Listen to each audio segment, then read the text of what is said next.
Yes 12th class. बेटा तुम्हारा question number 8 रह गया था एक्सरसाइज 1.2 का, अब मैं वो करवा रही हूँ। And this question is the most important question. ठीक है, ध्यान से समझना, है बहुत इजी। इस क्वेश्चन को तुमने ऐसे करना है कि सोचना कुछ और है और करना कुछ और है। अभी तुम्हें पता लगेगा क्यों। देखो, let A and B two sets, show that f function A cross B से लेकर बी क्रॉस ए तक है। अभी तक तुमने जितने भी क्वेश्चन किए हैं ना फंक्शन के अंदर, उसमें फंक्शन सिंगल सेट से लेकर सिंगल सेट तक होता था, लेकिन इस क्वेश्चन के अंदर फंक्शन ये दो सेट्स का कार्टेशियन प्रोडक्ट है। इसमें पेयर की फॉर्म में एलिमेंट्स आते हैं। ये चीज़ तुम 11th क्लास में पढ़ चुके हो। देखो, सेट ए के अंदर जो एलिमेंट्स है ना वो सिंगल एलिमेंट्स आते हैं 1 2 3 4 5। लेकिन अगर मैं ए क्रॉस बी ले लूँ, मतलब मैं ले लूँ Cartesian product of two sets, तो इसके अंदर पेयर की फॉर्म में एलिमेंट्स आते हैं 1 2 3 4 something like that, in which first element coming from the first set and second element coming from the second set. First element coming from the first set and second element coming from the second set. इसको कहते थे हम 11th class में Cartesian product of two sets, और इसमें pair की form में elements आते थे। ठीक है, तो इसके अंदर हमें गिवन क्या है, F function A cross B से लेकर बी क्रॉस ए तक है, सिंगल सेट से लेकर सिंगल सेट तक नहीं है, Cartesian product of two sets से लेकर Cartesian product of two sets तक है। तो सेट्स जिस फॉर्म में हो ना उसी फॉर्म में वहाँ से एलिमेंट्स लेते हैं। अगर सिंगल सेट हो तो सिंगल एलिमेंट्स उठाते हैं, अगर Cartesian product of two sets हो तो हम पेयर की फॉर्म में एलिमेंट्स उठाते हैं। ठीक है, तो सोचना इस क्वेश्चन को सिंगल सेट के पॉइंट ऑफ व्यू से है, लेकिन करना Cartesian product of two set से है।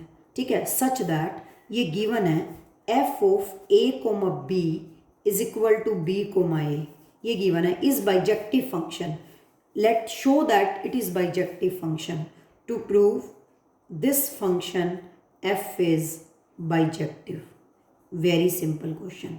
Firstly we will prove that the given function F is 1 1। अब देखो, 1 1 प्रूव करने के लिए वही 4 मार्क्स क्वेश्चन है, 4 मार्क्स का आ सकता है पेपर में। 1 1 प्रूव करने के लिए वही मेथड, तुम यहाँ से कोई भी दो एलिमेंट लेके चलते हो ना, let x1 comma x2 belongs to this set domain B such that f of x1 is equal to f of x2, यही लेते हो ना तुम। Let x1 comma x2 belongs to single set B such that f of x1 is equal to f of x2। लेकिन इसके अंदर अब ये हम x1 और x2 सिंगल सेट से लेके चलते थे। मान लो यहाँ पे सेट ए है तो x1 भी सेट ए से आता था और x2 भी सेट बी से, लेकिन अब यहाँ पे ये सिंगल सेट नहीं है, ये Cartesian product of two sets है। तो यहाँ से हम सोचेंगे तो सही कि ये सिंगल सेट, सिंगल एलिमेंट्स हम लेके चलेंगे, लेकिन करेंगे कैसे, क्योंकि ये Cartesian product of two sets है तो इसमें से हम पेयर की फॉर्म में एलिमेंट्स लेके चलेंगे। अगर ये सिंगल सेट होता तो सिंगल सेट से हम सिंगल एलिमेंट्स लेके चलते, क्योंकि अभी ये Cartesian product of two sets है तो हम इसमें से पेयर की फॉर्म में एलिमेंट्स लेके चलेंगे। जैसे सेट होते हैं ना बेटा, उस वहाँ से उसी फॉर्म में एलिमेंट्स लेके चलते हैं। जैसे सेट होते हैं वहाँ से उसी फॉर्म में एलिमेंट्स लेके चलते हैं। अगर सिंगल सेट होता तो हम सिंगल एलिमेंट्स लेके चलते, Cartesian product of two sets है तो हम पेयर की फॉर्म में एलिमेंट्स लेके चलेंगे। तो हम कैसे लेके चलेंगे, लेट x1 x2 नहीं, लेट x1 कोमा y1 पहला एलिमेंट, ये पूरा एक एलिमेंट काउंट होगा, a क्रॉस b से लेके चले, and another element x2 comma y2 belongs to A cross B domain B such that f of x1 comma y1 is equal to f of x2 comma y2। ठीक है, यहाँ पे x1 का काम कौन कर रहा है, x1 y1, F of x1, ठीक है, is equal to f of x2 होता है, और x2 का काम कौन कर रहा है, x2 comma y2।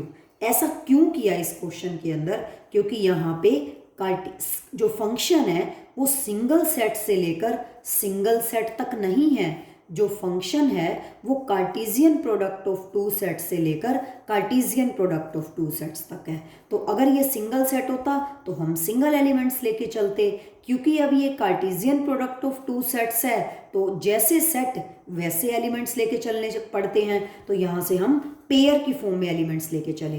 Late x1 y1 and x2 y2 belongs to A cross B domain B such that f of x1 y1 is equal to f of x2 y2। पहले जब हम f of x1 is equal to f of x2 लेके चलते थे तो हमारा target होता था, हम इमेजेस इक्वल लेके चलते थे, प्री इमेजेस इक्वल दिखा देते थे। हमारा टारगेट होता था x1 is equal to x2 prove करना। तो अब हमारा टारगेट है पेयर x1 y1 प्रूव करना है पेयर x2 y2 के। Very simple. Now this simplifies what is f of x1 comma y1, y1 comma x1, b आगे a पीछे, y1 कोमा x1। ये मैं नहीं कहती, ये f की डेफिनेशन कहती है। What is f of x2 comma y2, y2 comma x2, उल्टा हो जाता है तो हम ब्रैकेट में लिखेंगे बाय डेफिनेशन ऑफ f। अब तो 11th क्लास में ये वाली बात भी बहुत अच्छे से मैंने क्लियर कर रखी है, अगर कोई पेयर दूसरे पेयर के इक्वल है तो उसके कोरिस्पोंडिंग एलिमेंट्स क्या होते हैं, इक्वल। मीन्स y1 किसके इक्वल होगा, y2 के, एंड x1 किसके इक्वल होगा, x2 के, ठीक है। क्योंकि ये पेयर इस पेयर के इक्वल है तो y1 y2 के इक्वल होगा, x1 x2 के। अब देखो क्योंकि यहाँ पे x1 x2 के इक्वल है, here x1 is equal to x2 and y1 y2 के इक्वल है, तो हम ये लिख सकते हैं दिस सिंप्लाइज पूरा x1 y1 पेयर पूरा x2 y2 पेयर के इक्वल होगा, क्योंकि x1 x2 के इक्वल है और y1 y2 के इक्वल है। अगर कोई पेयर दूसरे पेयर के इक्वल है तो कोरिस्पोंडिंग एलिमेंट्स इक्वल होते हैं, वो हमने लिख दिया। लेकिन अगर कोरिस्पोंडिंग एलिमेंट्स इक्वल हैं तो ये x1 y1 pair x2 y2 pair के इक्वल होगा। क्यों होगा, क्योंकि ऊपर लिखा तो जा चुके x1 x2 के इक्वल है, y1 y2 के इक्वल है। तो दो बातें होती हैं बेटा, अगर कोई पेयर किसी पेयर के इक्वल है तो कोरिस्पोंडिंग एलिमेंट्स इक्वल होते हैं, और अगर कोरिस्पोंडिंग एलिमेंट्स इक्वल हों तो पेयर के इक्वल होता है। ये क्या कर दिया हमने, हम तो f of x1 comma y1 is equal to f of x2 comma y2 लेके चले थे, हमने प्रूव कर दिया अंदर का x1 y1 is equal to x2 y2। तो यहाँ मैं ब्रैकेट में लिखूंगी इमेजेस आर इक्वल, और यहाँ ब्रैकेट में मैं क्या लिखूंगी, मैंने अंदर की प्री इमेजेस भी क्या प्रूव कर दी, इक्वल, ठीक है। इमेजेस इक्वल लेके चले थे, प्री इमेजेस इक्वल प्रूव कर दी तो 1 to 1 हो गया। This simplifies we can say that given function f is 1 1। Next video में करवाऊंगी बेटा, ऐसे वीडियो बहुत लेंदी बन जाएगी कि फंक्शन ऑन टू कैसे प्रूव करना है, ठीक है। बस इस जो अभी तक क्वेश्चंस करे हैं और जो ये वाला क्वेश्चन किया है, इन दोनों में डिफरेंस क्या था, उसमें फंक्शन सिंगल सेट से लेकर सिंगल सेट तक होता था। इस क्वेश्चन के अंदर function Cartesian product of two set से लेकर Cartesian product of two sets तक है। तो इसमें हम पेयर की फॉर्म में एलिमेंट्स लेके चले। Let x1 y1 and x2 y2 belongs to A cross B such that f of this x1 y1 is equal to f of this x2 y2। Then what is f of x1 comma y1, y1 comma x1, what is f of x2 comma y2, y2 comma x2। ये मैं नहीं कहती, ये given है, ठीक है, ये given है। इसका नाम मैं स्टार रख देती हूँ, या तो लिखोगे गिवन या लिखोगे यूजिंग स्टार या फिर लिखोगे बाय डेफिनेशन ऑफ f।